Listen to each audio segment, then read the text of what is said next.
काल मला एक ऑर्डर आली होती जी होती चिकन कबाबची. इथे मी चिकनचा खिमा घेतला आहे अर्धा किलो, ब्रेड क्रम्स, चिरलेली बारीक कोथिंबीर, अद्रक लसूण आणि हिरवी मिरची पेस्ट, मीठ, सोया सॉस, चिली सॉस आणि ब्लॅक पेपर. चिकन खिमामध्ये मी जवळजवळ वाटीभर तरी ब्रेड क्रम्स टाकला बाइंडिंगसाठी. आता सोया सॉस, चिली सॉस,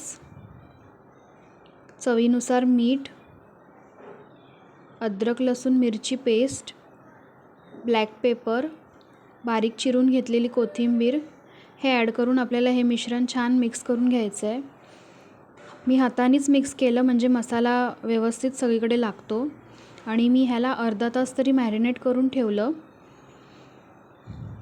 आणि त्यानंतर मी ह्याच्या बारीक आणि थोड्याशा जाडसर अशा टिक्क्या बनवायला घेतल्या.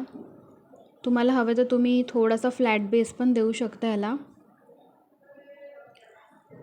हे चिकन कबाब होते म्हणून त्याला मी काही कोटिंग वगैरे केली नाही. तुम्हाला ॲज अ बर्गर पॅटी म्हणून वापरायचं असेल तर तुम्ही ह्याला आउटर लेअरसाठी मैद्याचं बॅटर किंवा कॉर्नफ्लेक्स जे येतात त्याला असं चुरा करून जरी लावलं तरी ह्याचं कवर थोडा क्रिस्पीनेस येतो त्याला.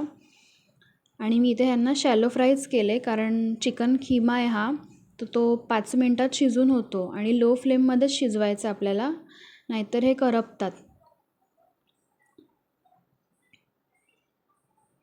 दोन्ही बाजूनी व्यवस्थित ह्याला आपल्याला फ्राय करून घ्यायचं आहे. तेलाचाही वापर तुम्ही बघताय जास्त झालेला नाही आहे, शॅलो फ्राईज केलं आहे. खूप छान असे याचे एकदम सॉफ्ट आणि असं ज्युसी मस्त लागत होते हे. इथे मी थोडंसं गार्निशिंगसाठी चाट मसाला स्प्रिंकल केला, थोडंसं बटर आणि कापलेला कोबी आणि चिरून घेतलेली कोथिंबीर. आता मी याला पॅक करते. व्हिडिओ कसा वाटला मला नक्की सांगा आणि रेसिपीही कशी वाटली मला नक्की कळवा. तोपर्यंत माझ्या चॅनलला लाईक करा, शेअर करा आणि सबस्क्राईब करा.